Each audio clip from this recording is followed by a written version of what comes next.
Good afternoon, everyone. Welcome to Smart Trucking Live. Glad you could all join us today. The gang's all here. Kelly Patterson's here. Grilled Mortal is here, southbound at Trout Creek. Captain Nice Guy's here. Greg Maxwell's here. Roger Penske is here. Paul Hudson.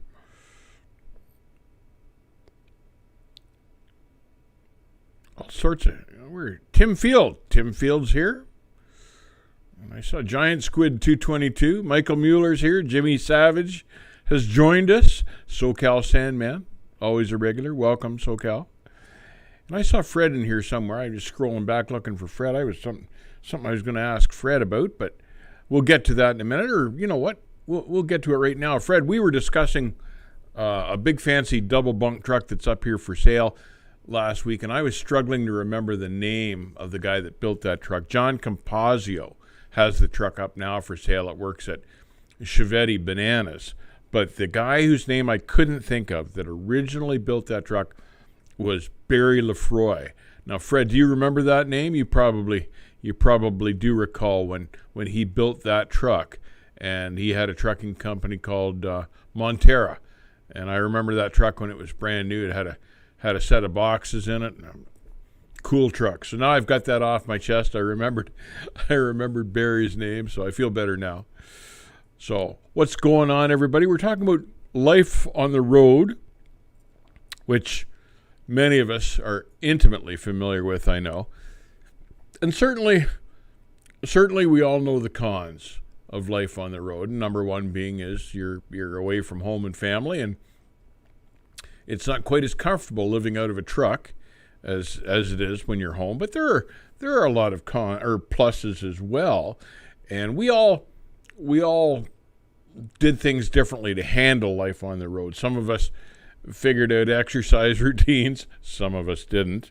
Some of us cooked in the truck. Some of us ate in restaurants. Some of us survived on fast food. And I'm going to be talking to Kelly Patterson real quick about that in a minute, because he cooks in his truck. So I want to ask a few pointed questions about that to Kelly. But there are different ways of coping with life on the road. I want to know what you guys did for excitement or downtime, or how you handled the waiting or the sitting or the resets on the road. I know I always just carried a bunch of books with me because I like to read, and I always carried truck polish, and that was the other thing I did when the climate was good.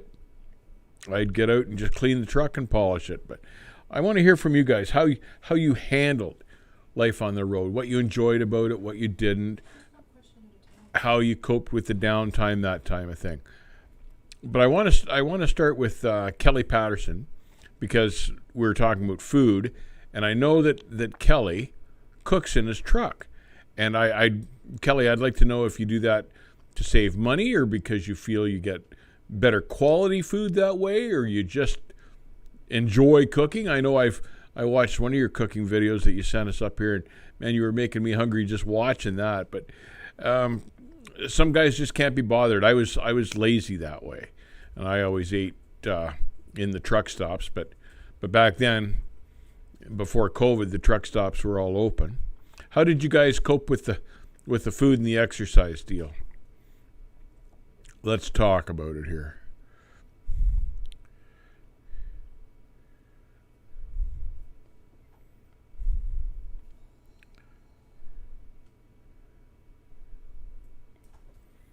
Tim Field, how are you doing? Everyone's here. Scott Kuhn is here. Hello from Illinois. There's a bunch of you guys stacked up in Illinois today. Giant Squids in South Dakota. Michael Mueller, he says hello there in fiery Canada. He's referring to the forest fires we have out west. But it's we're not having that trouble here, Michael, but certainly out west they seem to have issues.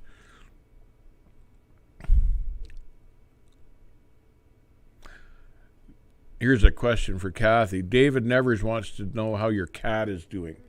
He's a fluffy bugger. Fred's in Iowa, homeward bound. He says hello to everybody. Hey, Fred. Scranton Shaker. I think it's easier to live on the road. I cook on the road, polish chrome. Driving a day cab, I found I got less sleep because by the time I went to and from home each day, showered and got up, it was about 7 hours. I found that too. Like, really, you were better off just at the end of the day to be able to crawl in the truck. You probably got more rest than some guy that ran local in a day cab, because you've got that commute time, then you want to have dinner with your family, time you get to bed, after you chat with them for a while, you don't get a whole lot of sleep.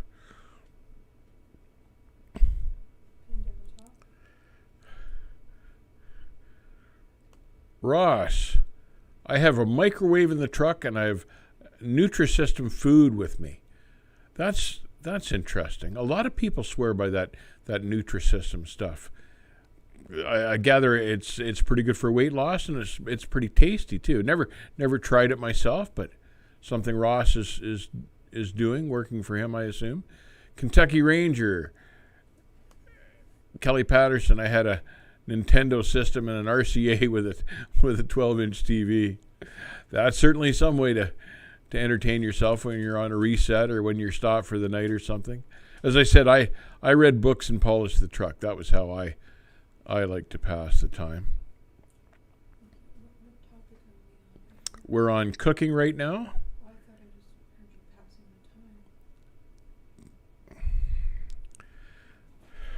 Kelly Patterson says, I currently have an LG 43-inch high-def TV.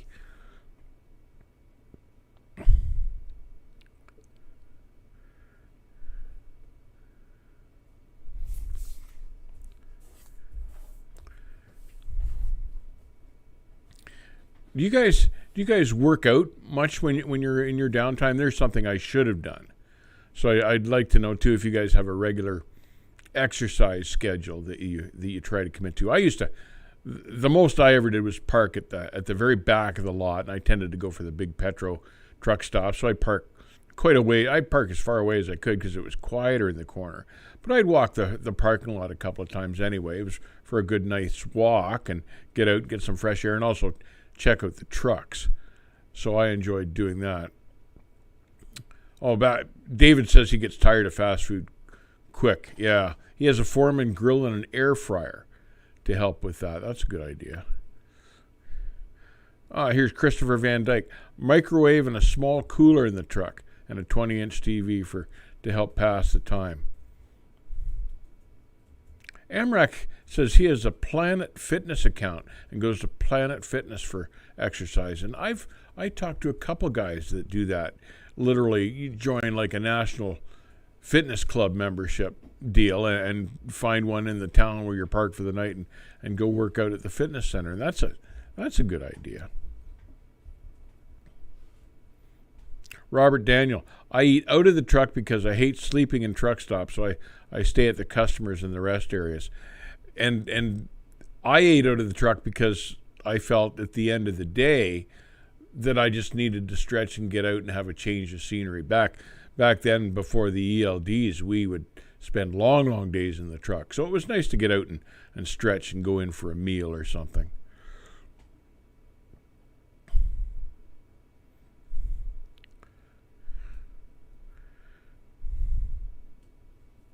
What do you guys think about an Uber Eats thing for trucking? This is Mitchell Ferguson.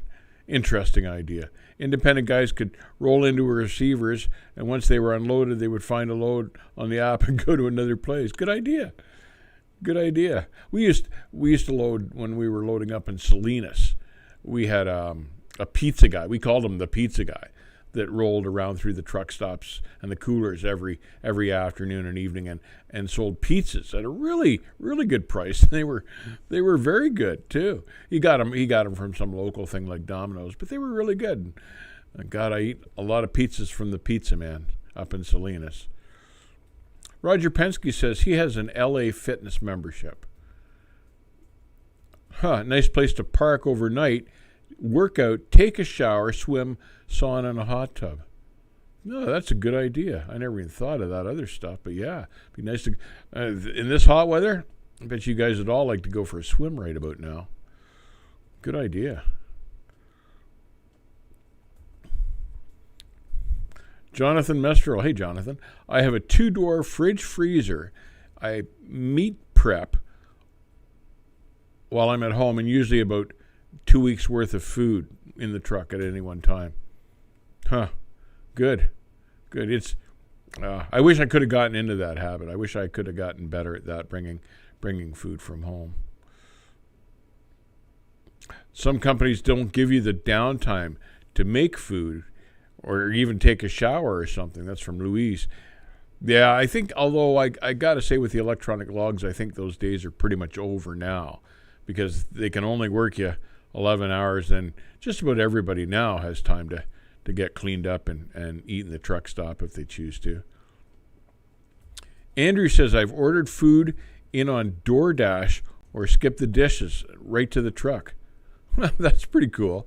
I've heard of Skip the Dishes. Well, that's pretty neat.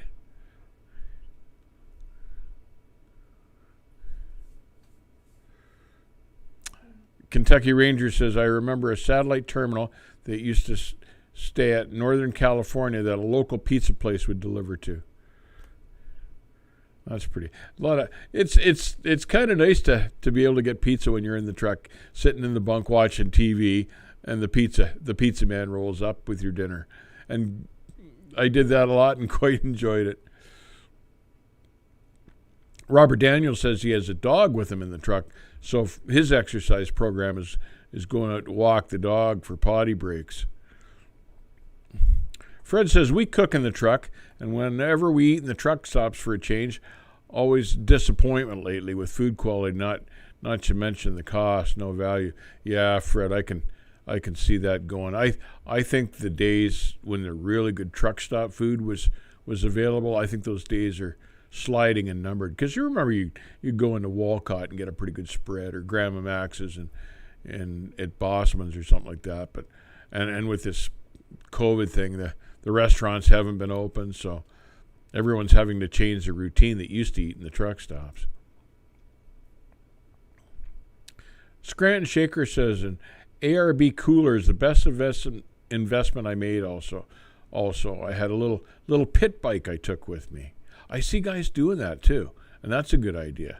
Tell them about our electric bikes. We actually were sent a couple of electric bikes from a company down in Arizona that guys can actually lift up onto the back of their trucks behind the bunk or strap in the headache rack, and you can fold them in half to make them even more portable. And they're cool. And you can go something like 25 miles on these little electric bikes, and to the point where you could leave your truck at the truck stop, hop on one of these electric bikes, pedal or not, depending on how you felt, and go over to Walmart and pick up groceries or something like that. They're handy little things. Handy.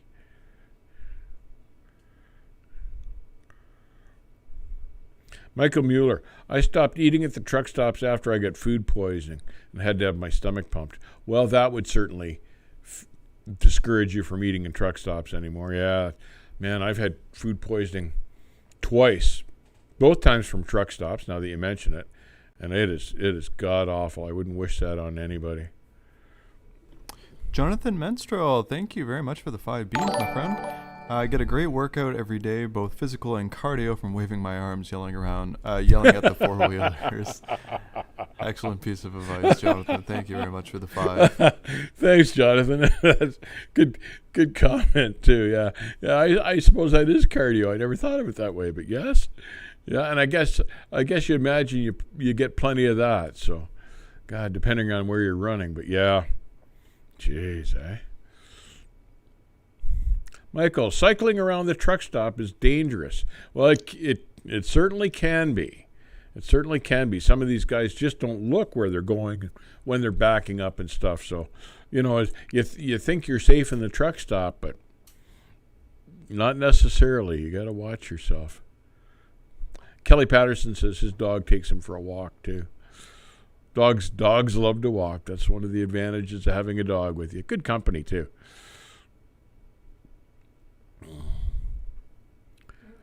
Blue Ridge Ocean, he has a bike that folds in half. Awesome, he says.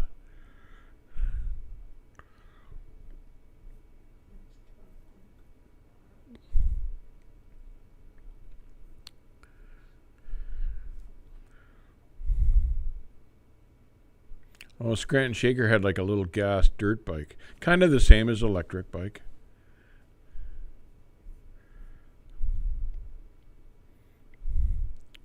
Fred, good mom and pop places far and few between now. Yeah, a lot are closed due to COVID. And the diners, Wow Diner in Milan, New Mexico. Owners retired due to COVID. Oh, that's too bad. Hey, Shannon's here. Hey, Shannon, how are you? Workout. We keep our rate up coming down backcountry drives sideways and backwards. Nothing like being off the beaten path, chained up all the way around and not pointing in the right direction. Yeah, always a fun ride. Michael Mueller, at least when they back up, they go slow in the truck stop. Usually, hopefully they do. You can usually dodge them, but still, there are some guys that just don't watch all around. Scott Kuhn says, I get exercise building a dub sets. I'm not sure what that is. Dube sets? No, that's not what it says. D. Benson says, sweet peas on 40 in Arkansas is really a good place to eat and very cheap.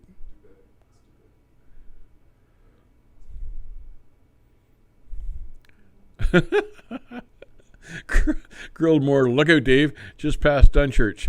The steaks at 1,700? You're making me hungry just thinking about it now. Pardon me? 5 o'clock? I was never a military guy, but I got that question right. Marcus Wilson says he's thinking about getting a mini treadmill. I didn't know they made mini treadmills. We've got one, not a mini one. We've got one at the house here. I should use it. I never do. Kathy says he hangs his laundry on it. Michael says, wife makes frozen lunches. I get them ready to eat in the 12-volt electrical lunchbox in 45 minutes. You know, I've heard more good things about these little 12-volt heat-up lunch boxes. Farmers like them, too, and ride around in their combines with these things so they can heat up their lunch and don't have to stop. So I'm going to have to check them out. I've never even seen one, but all sorts of people really like those things.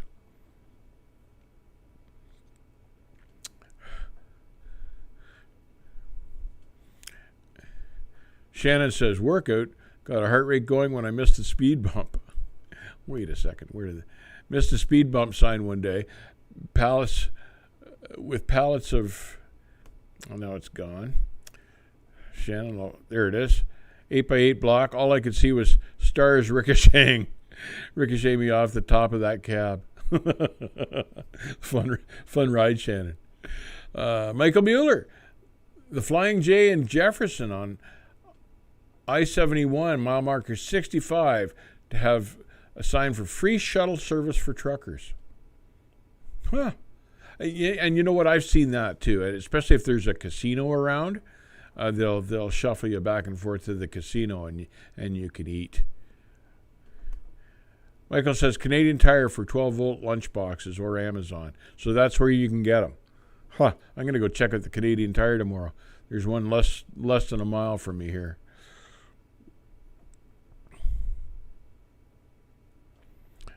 Joe says, you skipped me. Elevating your feet for 30 minutes every night is good for your blood flow from sitting all day for 11 hours of driving. Yeah, I can imagine that it would be good for you. There's something I bet you virtually nobody practices, and is probably a good thing to be doing. Grilled mortal, a treadmill is a fan belt.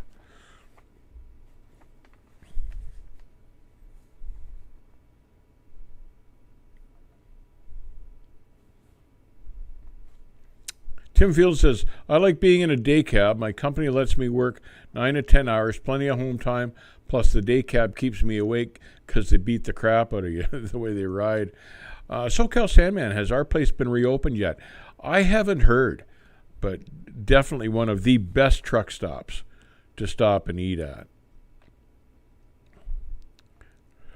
You know, I noticed too, life on the road, I have to say this from my experience, life on the road was a whole lot easier when I was west of the Mississippi than when I was east of the Mississippi. As soon as you got west of the Mississippi, there were more truck stops, more parking, safer parking. You're east of the Mississippi, there's some nasty spots, and you can't always just find a place to park. So life on the road, I found, east of the Mississippi, could be, depending on where you were, especially eastern seaboard, could be a whole lot more difficult than if you were out west.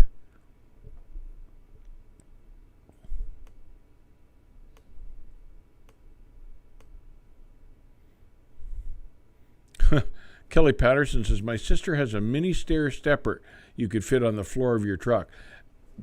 Actually, I've seen those, and I think Kathy and I were thinking about getting one. Kathy already bought one, apparently. I just haven't seen it, or it just hasn't been delivered yet. Don't know.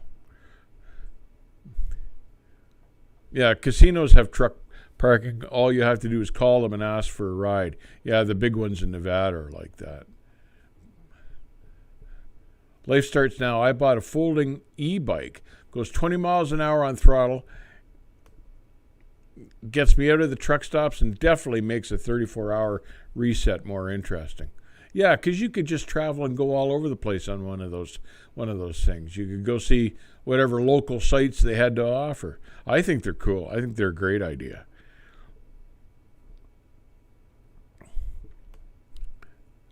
Fred says our place is not open yet in Morris, Illinois. Jesus. Well, I hope they do eventually open up. Great restaurant. Thanks for that, Fred. So I don't know. Maybe guys that know their way around the eastern seaboard better than I do don't find life quite so stressful on the road out there. But I never enjoyed it much. SoCal says you could always find a place at the Iowa 80. That's true. I forget how many hundreds of spots they've got. Little America, Wyoming, which was a regular spot for me. You could always get a spot in there. Jimmy Savage says, I found out the hard way about trying to find parking on the East Coast. Found a TA with 436 spots in Jessup at 10 p.m. and the place was filled. Yeah, there's a lot of trucks on the eastern seaboard, and they all know to stop early because that's the only way you'll get a spot. And I learned that the hard way too. I slept on a couple of ramps when I was out there because I didn't stop soon enough.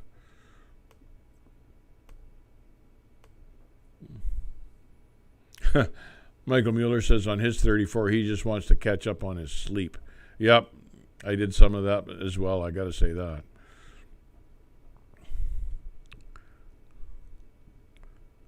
Jimmy Savage says, I think that being on the road is one of the hardest parts of life on the road is to find parking. Yeah, it can be. Like I say, depending on where you are, because some places just have no parking for, God, it seems like 100 miles in any direction. No safe parking anyway. SoCal Sandman, Little America, Wyoming parking lot was the size of a huge cow pasture. It might have been a cow pasture at one time, but I could always get a spot in there, and I'd go right to the back there too, and I'd nose in, so I get the breeze going through the truck, and great sleep, and the wind would rock the trailer, just rock you to sleep. I love stopping there. Kyle says, it's horrible doing long haul with oversized or doubles. Never park. Yeah, I've never pulled oversized. I have pulled trains, like B trains, which are roughly the same as doubles, only the maneuver a little better. But yeah, you need that extra space, and especially if you've got a set of double A trains where you can't necessarily back it up too far, that can be a challenge. That was one nice thing about the B trains. You could back them up pretty easily once you got the hang of it. But yeah, and with oversized stuff, I would think you'd have to land early, just to make sure you got a spot. Michael says he starts driving at 4 a.m. so he runs out of hours, and he always finds a spot that way. And I got to admit, that's a lot of what I did too. I started early because I wanted the day to end early, and generally I was pretty lucky with a spot. BZA Con says, even in rural Midwest, sometimes you have to stop before 5 to get a good spot. And I could believe that. And there are more trucks and more trucks on the road every day. A lot of the truck stops aren't getting any bigger because, it's paving is a huge expense. Costs a fortune to pave. And they don't want to invest that kind of money if they're not going to get their return. Jimmy Savage, life on the road is probably going to get harder with the infrastructure package. Probably going to get stuck in a lot more construction. Jimmy, I hadn't thought of that, but you're absolutely right. And that will go on for years because you just can't change the infrastructure, build highways in a day or a week or a month or even a year sometimes. So yeah, it's a good thing that this infrastructure package is coming, but you're absolutely right. There are going to be some monumental delays in some of the states and the interstates along the highways. The way stations always seem to have available parking. See lots of oversized stuff parked in there. That's from Blind Views. I know guys that do park in the scales, and I guess it's okay. I've never done that before because I was always afraid I'd wake up in the morning and they'd be pounding on my door, or not even wait till my hours were up before they were pounding on the door. So I never stayed at way stations, but I know a lot of guys doing those scales in Kentucky on I-75. I see a lot of guys that will spend the night in there. Jimmy Savage says it's all construction on 80 from Indiana to Pennsylvania. Kelly Patterson, the Walmart in, I can't even pronounce that, Washington, is also very truck friendly, but the SeaTac area not so much. Have to go 40 miles to find parking. And he means out on the west coast there. But yeah, where did I used to stay out there? Troutvale, Oregon. I stayed there a bunch of times when I was in that area.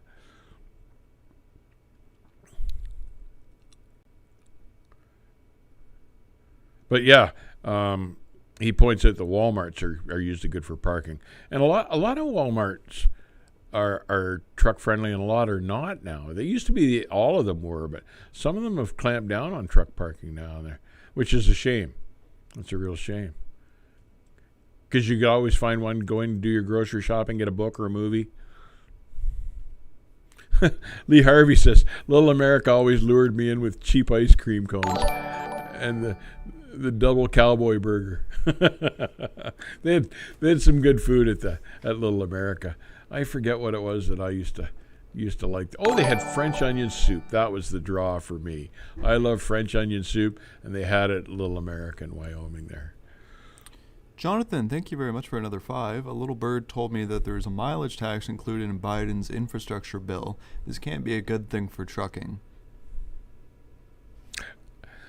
Yeah, Jonathan, it's interesting. This mileage tax thing that they've come up with is because they think the fuel tax will drop or disappear because everyone's going to electric trucks. So they're trying to get ahead of the game by figuring out another way to tax you. If you're not buying diesel fuel and they can't tax that, they don't want you to get away with not paying tax because you've got an electric truck. So that's what that's all about. But yeah, I don't know.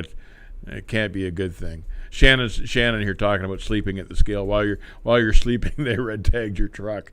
That's exactly what I was afraid of. So I never did that. Captain Nice Guy coming in with a 20. Thank you very much for that, my friend. And I see you've made a very specific choice in words. What happened over the weekend, Dave?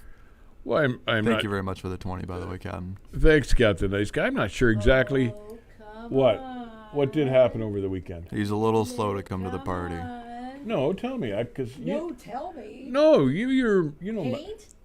Oh, that. How did you find out about that?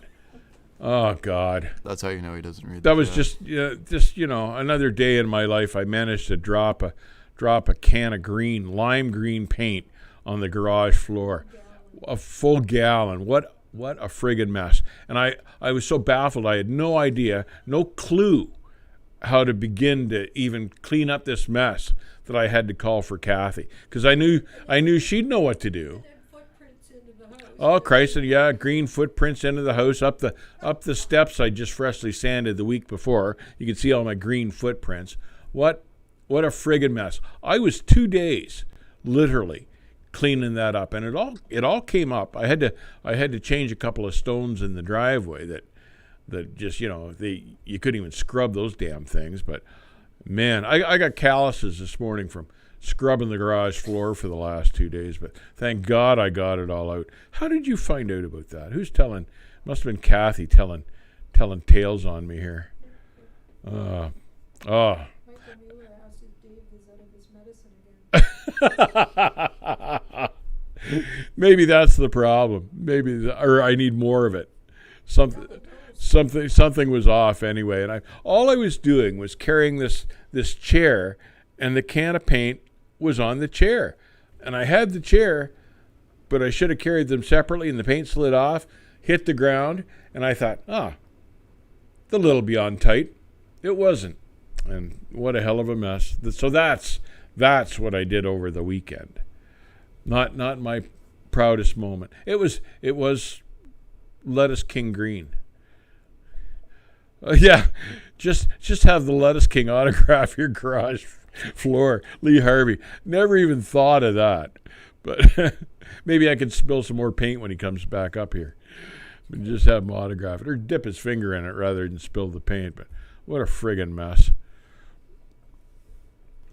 So the moral of the story is...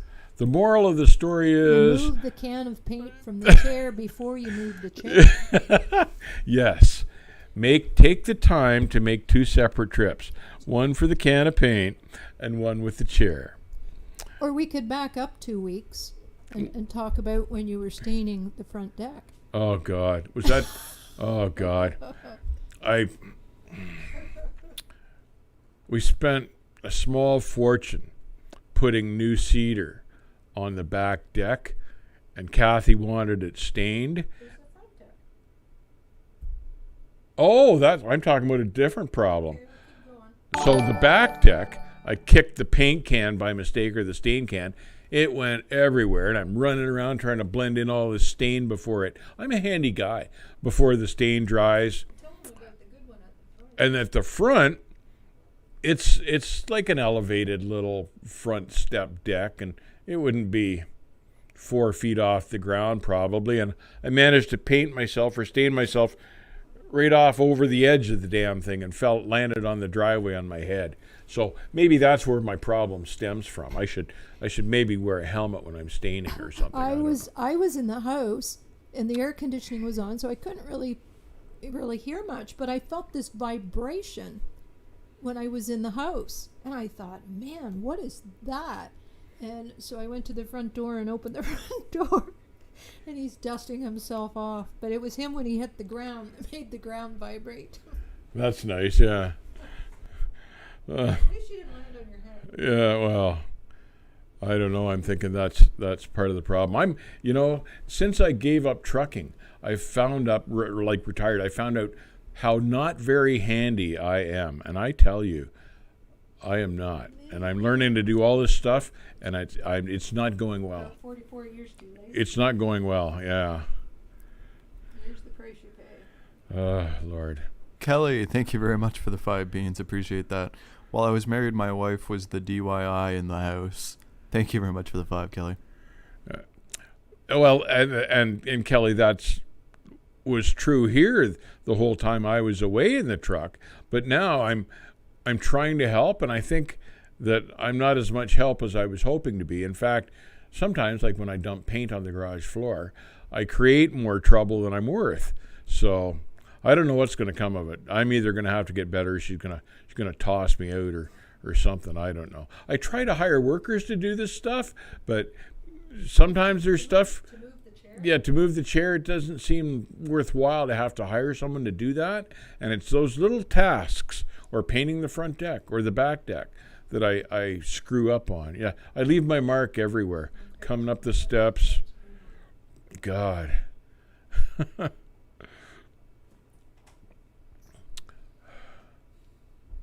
Walmart said not truck friendly as peak as truckers have been. they're throwing because they're throwing garbage out in the parking lots, and that's we're kind of our own worst enemies when it comes to some of that stuff. You can hardly blame Walmart for not liking truckers when we're doing that, and most of us don't, but there's some pigs out there driving trucks for a living, and they're wrecking it for everybody. Why? Yeah, there's a good point, Michael Mueller. Why are you doing all this work around the house? You're way too old for that. That's what kids are for. Yeah. And I look at Nick. Yeah, Nick says good luck with that. Kelly Patterson says we're going to have to dress Dave up in in hockey goalie gear, holy gocky gear.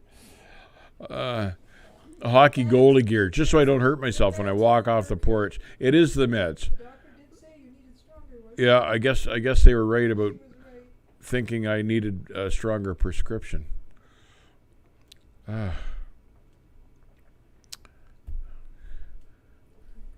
Matt's Garage. What are your thoughts on a 1994 T800 with a 60 series and a 13-speed to start off trucking? Good truck. I'd sure want to get as many of the financial maintenance records as I could. Have a look at them. Find out, who owned it, if it's been taken care of, regular oil changes, that type of thing. But what are some of the cons other than the ones that I've mentioned, like you're away from home, you're away from family, you don't get time to do stuff either. What personally do you guys have found have been the cons of living on the road?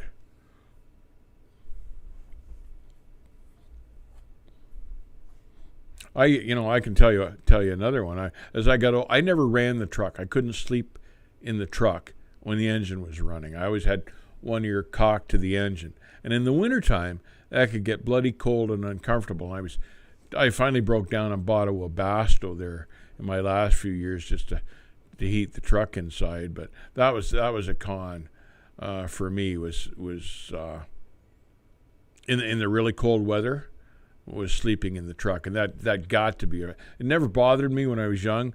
When I got old, though, that bothered me.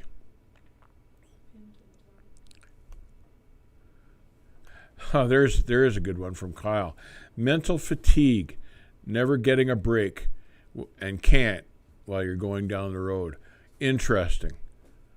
Yes, that is a con, and along those same lines, one of the problems with driving all the time is the mind thinks of stuff, and maybe that's where the mental fatigue comes from, because you're thinking about different things all the time, things you should have done, things you want to do, all sorts of stuff. Your brain's always churning, and it's hard to get a good sleep sometimes at night. But mental fatigue, yeah, Kyle, good catch. That's a good one.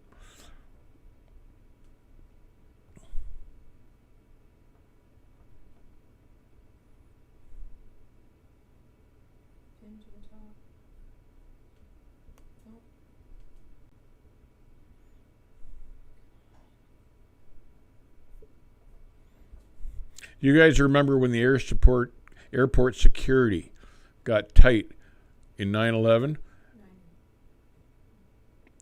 If you went to an airport with a load, what a mess that was.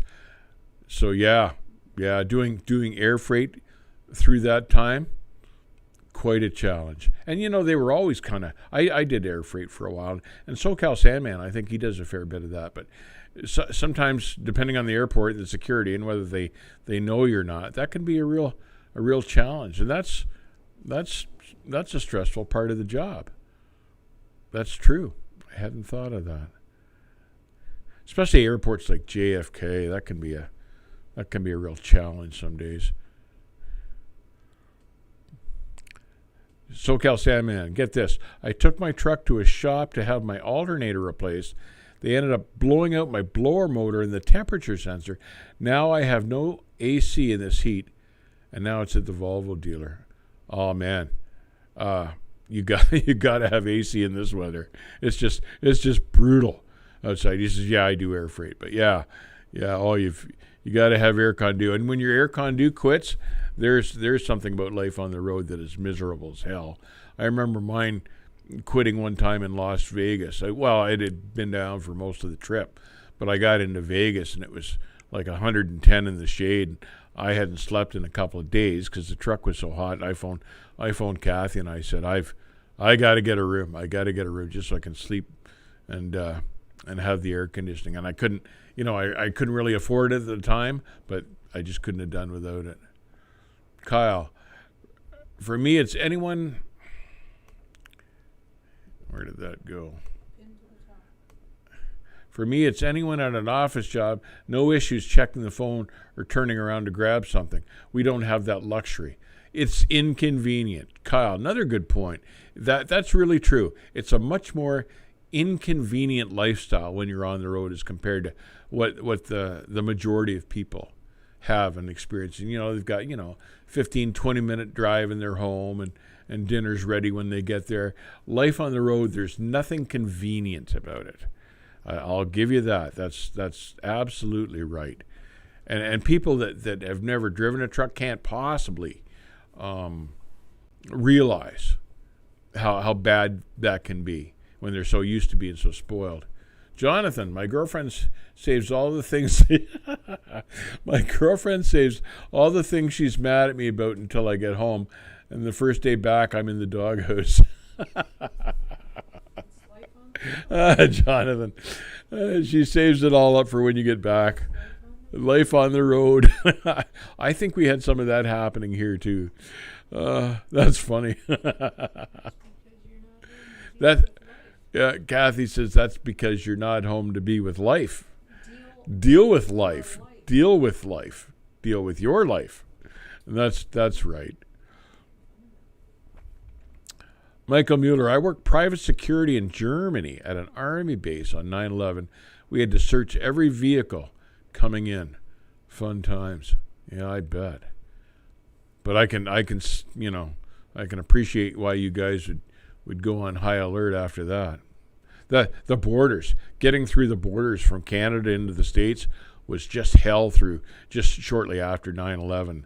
And it actually kind of worked out fairly well for me because I had been crossing for so many years that most of the customs guys, and I always crossed at Detroit, most of the U.S. customs guys knew me to see me. And I didn't really have very much trouble. But I know sometimes the backups there could be hours and hours long because of the extra security after 9/11.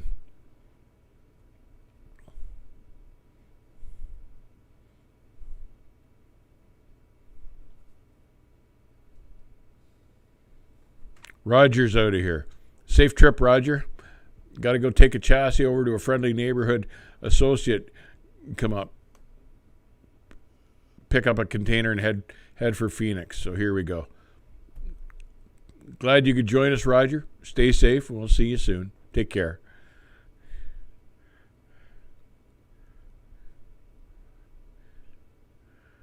Louise says, when you had a good company, you were able to pay your bills and pay your medical bills, pay your medications, pay on the cell phone when you had a good company that was paying you. And Lewis, you make a valid point there because sometimes it's hard to afford all the stuff that life requires of you if you're not working for a good company that doesn't pay you enough, and money gets to be a stressful point. And all sorts of truckers have that problem. And when you're on the road and there's not enough money in the bank for your wife, that is not a pretty deal. And you can't bitch at your dispatcher too hard when you're on the road about your paycheck being wrong, which 9 times out of 10 that was half the problem. But yeah, that's very stressful. And any sort of a family emergency too, when you should be home, when something goes wrong but you're 1,000 miles away and headed the wrong direction, that is not fun. That is one of the worst parts of life on the road, and missing your kids' birthday parties and your wedding anniversary and stuff like that. There's nothing fun about any of that.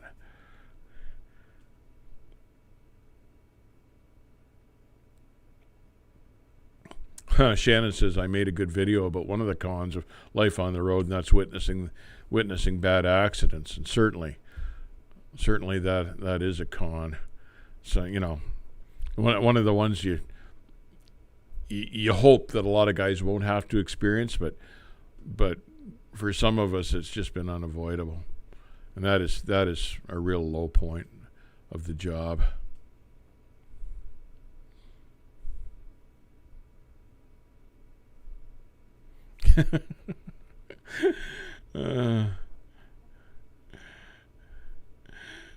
Kyle says he brings his girlfriend with him, and the sandbox stops are not nearly as convenient when you're with your girlfriend or your wife. That's true. That's true. SoCal Sandman says he's seen some rough stuff. You know, guys that have been on the road for a while, generally sooner or later your number's going to come up, and you're going to come across something really ugly. So it's a sad part of the deal. Giant Squid 222 on the way shortly, hopefully not too far from home. Oh God, right. I misread that. Now I'm glad I did. Brighton says, saw my first fatal literally 1 week ago into my membership. 1 week into my membership. Oh man, yeah, that's maybe one of the worst parts of the job. Kyle says at 22 he's seen his fair share of bodies on the road. Yeah, it's one of the worst parts of this lifestyle is some of the stuff you come across. Shannon says the first time you wash your truck and it's freezing out, and what he's talking about is getting frozen out of the truck, and that's happened to all of us. The locks ice up, and you can't get your key in, or your key breaks off, and you're trapped outside. I think that's happened to just about everybody. Happened to me, I know. I had one truck, I forget. I think it was a Pete, and if you close the door too hard, the lock would drop inside, and then if your keys were in the ignition, you were buggered. And I learned to keep like a spare key in the battery box just in case I did that, because that truck was just famous for it. Every time you close the door, the lock would drop, and there you'd be. So here's a good lesson for you. Everybody hide a key on their trucks. You never know when you might need a spare key.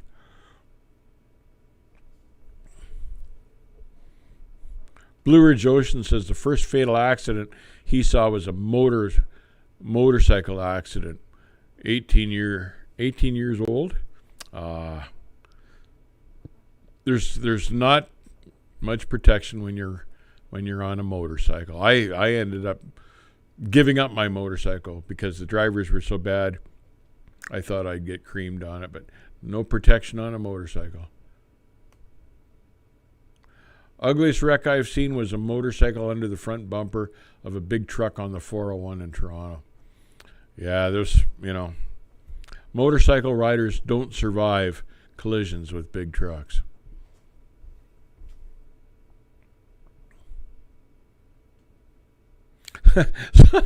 SoCal says, I've run across 2 guys whose dogs locked them out of the truck. And I could see that happening too, because they'd be up there with their paws looking for their owner and press the lock down with one of their paws. And I imagine it's fairly tough to teach your dog to open the lock again. Dave, I just passed my CDL from Toronto. Already got signed up with an owner-operator for doing long haul. Please pray for me. Stay calm, think it through. You'll be fine. I hope you enjoy the work. But just take your time. Be very careful and keep your eyes open all the time. Don't be distracted. Don't be looking at your phone. Focus on the drive. Lately, Giant Squid 222. Lately, I've seen fuel trucks on their side on the road. And I was reading a comment there about a month or so ago from someone saying that the pay for the guys that deliver fuel in fuel trucks hasn't gone up like everything else has by little increments. And the pay for hauling fuel, for hauling hazardous stuff, isn't what it should be. So they're getting lower quality drivers and having rollovers. Michael Mueller, worst wrecks I've seen, Germany on the Autobahn. High-speed collision cars ripped in half after hitting trees or other large stationary objects. I can well imagine. I can't understand the Autobahn mentality, why Germany allows that, because it just begs for trouble when there's no speed limit. But I can imagine some of the wrecks they have on that. Captain Nice Guy, I saw 3 separate incidents the other day after a bad rainstorm. 3 trucks in the median, 1 tipped completely over. Shame on the mess. Yeah, even rainstorms seem to be an issue if you're empty and you get hydroplaning, if you don't have the skill to slow down and corner properly when the road surfaces are wet or icy. It's kind of like trucking 101. I'm surprised now how many guys are having trouble on wet roads, and you can't be grabbing a handful of trailer brake on a wet road either if you're empty. But that seems to be more common than it used to be too.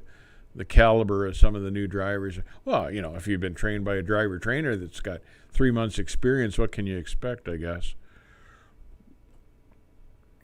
Here, Jonathan Menster says another great part of life on the road is having the lot lizards knock on your door at 3 a.m. to clean your truck, even with the lot lizard sticker on your window. That's something else about running out west. You don't get a whole lot of that. So I was always fortunate that way. I had very little of that.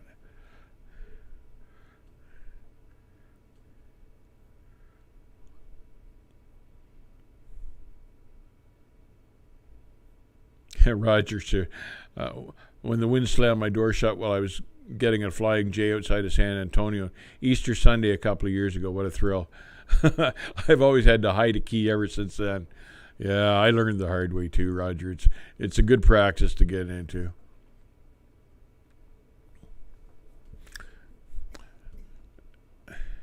Giant Squid 222 said, your last video, you forgot about the hopper bottoms.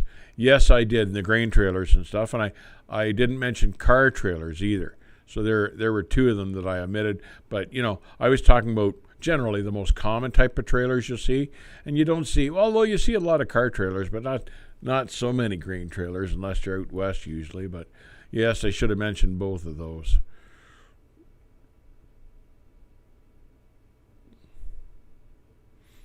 Kelly Patterson says his dog has locked him out twice. He keeps a spare key in his pocket at all times. Car trailers, I'm told, are a real pain in the you-know-what. I hauled cars for a little while in an enclosed car trailer, and that wasn't too bad.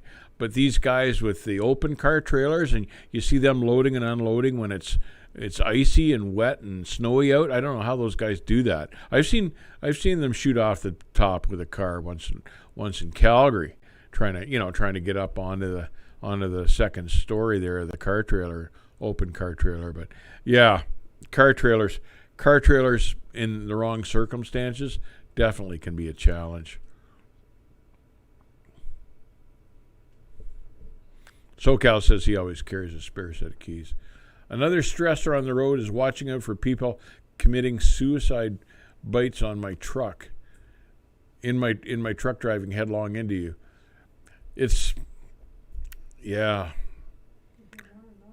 You hear more and more of this happening, and I know, with COVID, life has been very stressful for people because an awful lot of people lost their jobs or, their small little businesses closed and their bank accounts went into the red. It's been a tough time, and it's sad to say that the suicide rate has been up because of that. But yes, it is the case. It is the truth, and unfortunately, a lot of people choose to go out of this world by stepping in front of a big truck. A friend of my dad's, that happened to him. He was driving a cab over when a fella stepped out in front of him, did it deliberately, saw the guy. There's part of the road you just never, life on the road, you just never want to, have to deal with, have to experience. Awful thing. Shannon says another downside of life on the road are portable toilets. Yes. No one's going to argue with that one. Oh man. Well, I guess we should call it a night here. But thank you all for joining us. I know life on the road has its pluses and minuses, and I think we've covered a fair number of both. So I appreciate you all joining us tonight. SoCal says, I knew a guy who had a woman jump out in front of him on a bridge in Michigan. Her hair was still wedged under the Peterbilt logo on the grill of his truck. And SoCal, I came across a situation like that on I-94 about 3 a.m. years and years ago, and the trucks were stopped because someone had jumped off a bridge in front of the truck. And geez, what a rough way to go. But can you imagine? Anyway.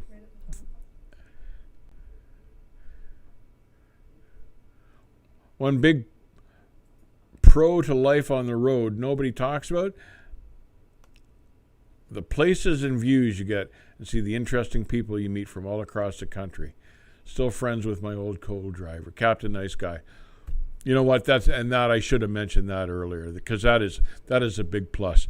As a truck driver, you see some incredible scenery, and there's tons and tons of it here in North America, and you meet some of the nicest folks as well. And let's wrap it up on that, because that's maybe the biggest plus I can think of. Shannon says, thanks, I needed this today. Hey, Shannon, thank you, sir, for joining us. We always appreciate it. The talking with you guys is good therapy for me when my medication's not working.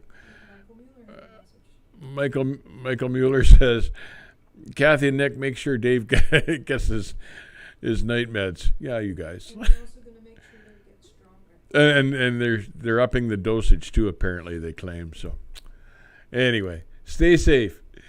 Keep the rubber side down. Really love talking with you guys. We'll see you on the back haul. Good night, everybody.